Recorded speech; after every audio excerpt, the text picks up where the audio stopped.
The preseason is upon us, and this is usually the time of year that the hype trains go absolutely crazy. But can you buy the hype? Let's find out.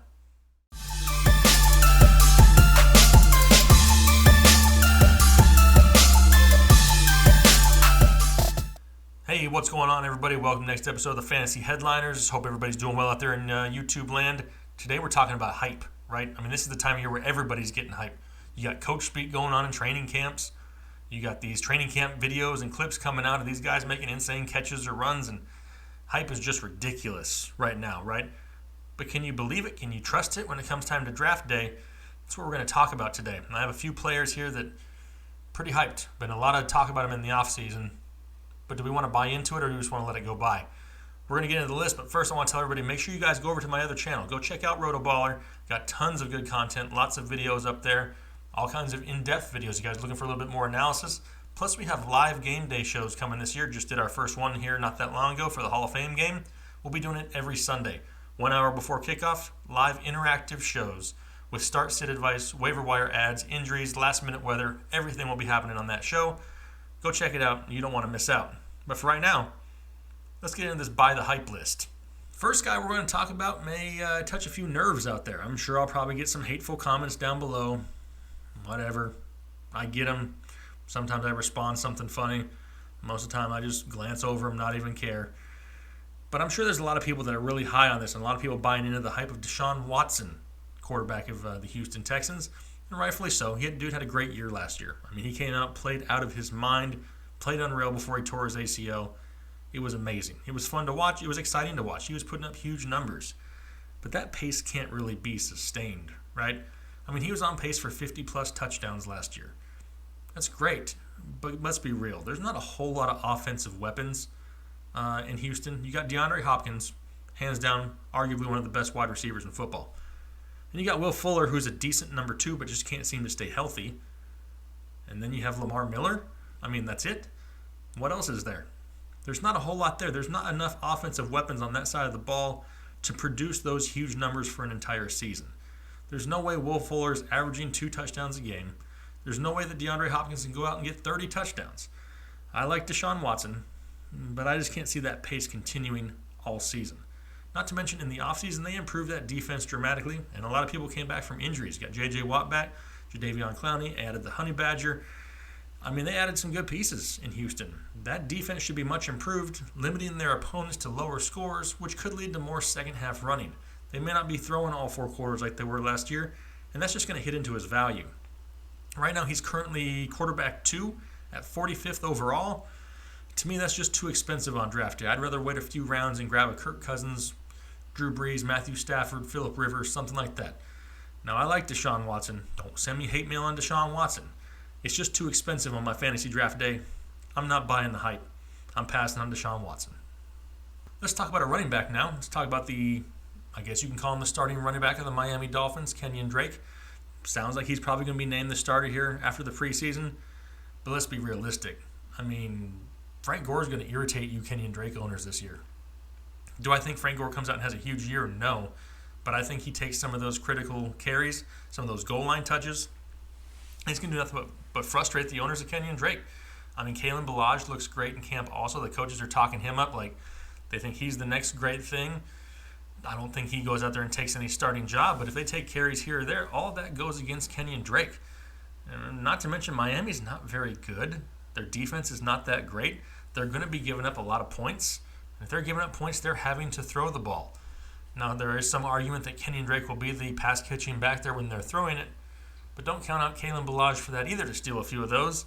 And like I said, this could just turn into a weekly pull-your-hair-out session with Kenyan Drake. You're just going to get irritated by it.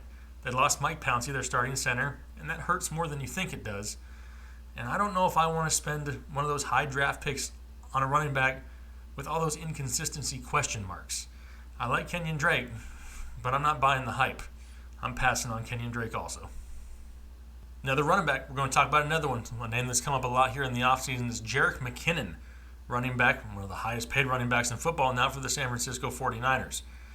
Now, McKinnon has never had more than 202 total touches in a season, and that's receptions and rushes combined. And now all of a sudden he steps into a workload in San Francisco where he could see 300 plus combined touches. And we really don't know how that'll take a toll on him, do we? He's not the biggest guy, but we've seen in the NFL that it doesn't matter. You don't have to be big and huge to go out there and put up huge numbers and run the ball a lot. Look at like the days of Chris Johnson. The dude was like the size of my left thigh. All right, and he was running all over the place and had a pretty good career in the NFL. The last 2 seasons, Jerick McKinnon has averaged 850 total yards and 5 touchdowns. That's not bad for somebody who hasn't been given a full workload. Now, I don't think they'd be paying him what they paid him in the offseason. I had the opportunity to speak to him at the NFFC, and those were almost his words verbatim. And I don't think they would commit that much money to me if they didn't plan on having a huge game plan for me. It sounds like he's going to get the bulk of all 3 downs. Now, they may sprinkle in Matt Breida or Joe Williams here to spell him, a series or 2. I do think that at some point Kyle Shanahan uses one of those 2 running backs as kind of a West Coast version of the Tevin Coleman, Devontae Freeman they had offense in Atlanta under Kyle Shanahan. But to start with, I can see McKinnon get the bulk of 3 downs. I mean, he's a great pass-catching back. That's kind of what he's there for also. He's a huge PPR play, going to touch the ball a lot. And right now, his ADP has him right around the late 2nd, early 3rd round. If you can get Jerick McKinnon in the 3rd round or he falls even farther, I love Jerick McKinnon, especially in PPR leagues. If you're asking me if I'm buying the hype, I've bought it. Like some Jerick McKinnon. Time to talk about a wide receiver. And we're going to talk about Amari Cooper. And I'm going to be up front with you. I'm not a big fan of Amari Cooper. Even though that I know most of the time, John Gruden offenses produce a decent wide receiver 1. But Cooper still hasn't played a full season yet either. He's struggled with injuries. Gruden saying that the offense is going to go through him. But, is he really going to come out and say, we're just going to avoid Amari Cooper this year? No. It's coach speak in the offseason. They're going to talk up everybody. You think they're going to go out and just give you the blueprint? They're probably not. And here's a stat. Gruden's top wide receiver his last 7 years in Tampa Bay averaged 1,100 yards and 7 touchdowns. That's good enough to be top 15, which is right where Cooper is at. So do I think Cooper has the potential to put up about 1,000 to 1,100 yards and a handful to 7 touchdowns? Yes, I do. So am I buying the hype of Amari Cooper? Not exactly. I don't think he comes out and has a huge year. I think he has a solid year, a solid wide receiver 2 year. And as long as he's your wide receiver 2 or 3, I guess I'm buying a little bit of the hype. But I'm not reaching for Amari Cooper. This is not going to be the year that he goes absolutely crazy. Let's finish it up with a tight end. And it's a tight end that everybody's talking about. It's Jimmy Graham, and it's because he went to Green Bay and he's now involved in an Aaron Rodgers offense, which is great. Usually we target the guys that are in Aaron Rodgers and Drew Brees and Tom Brady type offenses because we want the huge production. But we're paying for it here at tight end. He's got a 5th round ADP, and he is. He is going to be a red zone threat for the Green Bay Packers, especially now that Jordy Nelson is gone, and those targets are up for grabs. But Rodgers hasn't produced a tight end once since 2007, which is like forever ago. And we're kind of banking on the fact that Graham's going to get to 10 touchdowns. I don't know about you guys, but I don't buy the upside of touchdowns knowing they have to get more than 10 in order to be relevant. I don't see a whole lot of receptions and a whole lot of yardage for Jimmy Graham. Touchdown potential is there, but do I want to bank on the fact that I need him to get at least 10 to suffice that 5th round ADP? No. I'm just going to hold off a few rounds, take Kyle Rudolph, Delaney Walker, even George Kittle before I take Jimmy Graham. Tons of guys out there right now with offseason hype. There's a ton of people being talked about, a lot of rookies being talked about, and I could probably end up doing another episode on just more guys full of hype. But if there's guys in the meantime you guys want to hear about, hit me up down below in the comment section. I'll be more than happy to share my opinion. Now listen, these are my opinions. I'm not telling you I know anything. Anybody who can sit here on YouTube and tell you that they know the answers and they know everything, they're just lying to you. I don't see no sports almanac from the Back to the Future movie here. This is just research and opinion. You guys are the ones making the decisions. I'm just helping you make them. But if you have questions on anybody, I'd love to talk to you about it. Love the debate. The debate is what makes fantasy football fun.